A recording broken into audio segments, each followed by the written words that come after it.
You see it everywhere, right? The perfect body. It's the one we're told we should want, the one we should work for, the one we should envy. But what if that so-called perfect body is actually a myth? What if it's just a moving target that's been designed throughout all of history to always be just out of our reach? So let me ask you that question directly. When was the last time you looked in the mirror and didn't want to change a single thing? If that makes you pause and really think, you are definitely not alone. We are constantly swimming in a sea of beauty standards that are, for most of us, completely unattainable. And that's by design. Today, we're going to unpack exactly why that is, and more importantly, what we can do about it.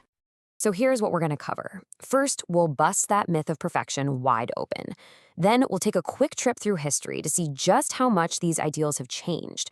After that, we're going to tackle the huge role social media plays, look at when that obsession can cross the line into sickness, and then we'll wrap up with a practical 5-step toolkit to help you find a real path to acceptance. All right, let's dive right in. Section 1, the myth of perfection. This is all about that core belief that there's some kind of timeless, universal standard for beauty that we should all be striving for.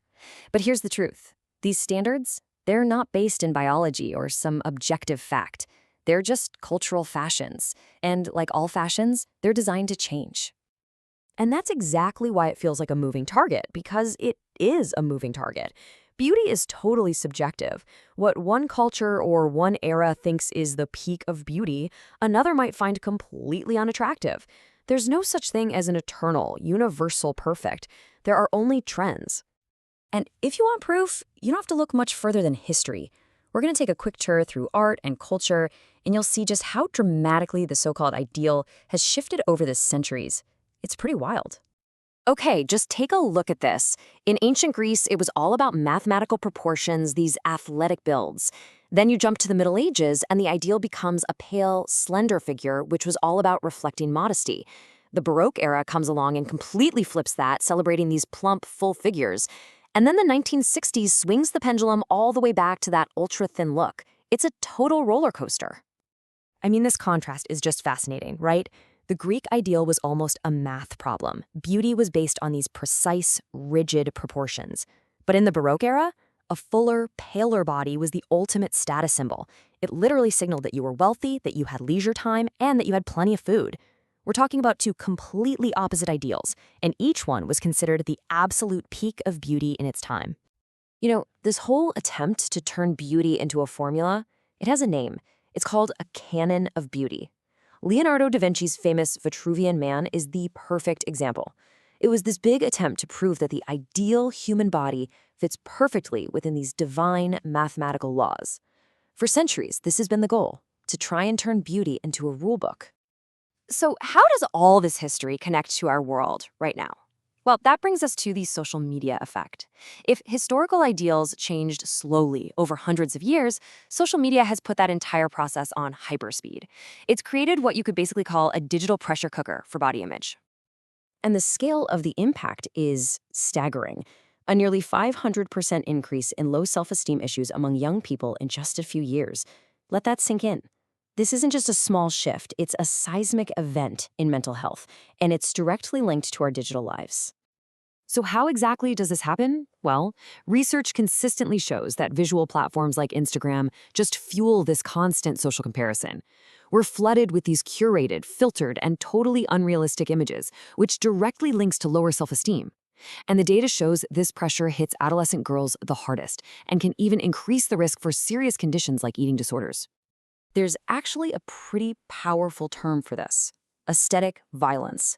It's that intense, unspoken social pressure to change our bodies, to fit this one, single, narrow ideal that we see over and over again online. In a way, it's a form of violence against our own natural diversity. And for some people, this pressure goes way beyond just feeling bad about themselves. This constant chase for perfection can actually cross a line and become a truly debilitating mental health condition. This is known as body dysmorphic disorder, or BDD. And let's be really clear, this is not vanity. It's a clinical disorder where a person becomes obsessively preoccupied with a perceived flaw in their appearance, a flaw that other people often can't even see, and it's estimated to affect millions of people all over the world. And the signs of BDD are serious and they can completely disrupt someone's life. We're talking about compulsive behaviors like constantly checking the mirror or, on the flip side, avoiding mirrors altogether. People might try to camouflage the perceived flaw, constantly compare themselves to others, and even seek out cosmetic surgery over and over again only to never be satisfied. And it often leads to severe anxiety and just cutting yourself off from the world. Okay, so we've laid out the problem. The ideal is a myth, the pressure is real, and the stakes are incredibly high. So what's the solution? This is where we pivot. This is where we start talking about the path to acceptance. And here's the most important part. The answer isn't to just give up on feeling good about yourself. The answer is to change the goal entirely. Instead of chasing an impossible, ever-changing standard of perfection, we can aim for something much more powerful and much more sustainable. And that new goal is body acceptance. It's the ability to feel comfortable in your body just as it is, without that constant comparison game. It's about truly recognizing that body diversity is a biological fact, not a personal flaw. And the benefits of shifting your focus to acceptance? They're enormous. We're talking better mental health, less anxiety, higher self-esteem, and just a greater overall satisfaction with your life. You're essentially trading a constant source of stress for a source of peace. So how do we actually get there?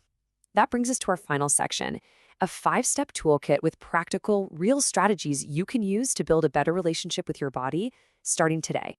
Okay, let's walk through this toolkit. First, respect your body. That means engaging in care routines, sure, but it also means speaking to yourself kindly. Second, curate your circle. Unfollow social media accounts that make you feel bad and surround yourself with people who lift you up. Third, practice real self-care. Do things you genuinely enjoy and listen to what your body is telling you. Fourth, focus on your strengths. Make a list of at least 10 things you like about yourself, both physical and non-physical. And finally, and this one is crucial, seek support. You do not have to do this alone. And this quote just hits the nail on the head. A lack of body acceptance forces us to magnify our perceived flaws. And when we're so focused on those, we completely miss seeing all of our real strengths. So let me leave you with this thought to mull over. What if we all just decided to change the goal? What if we stopped chasing the ghost of a perfect body and instead we started working on something real and lasting? A peaceful relationship with the body we have right now. What would that change for you?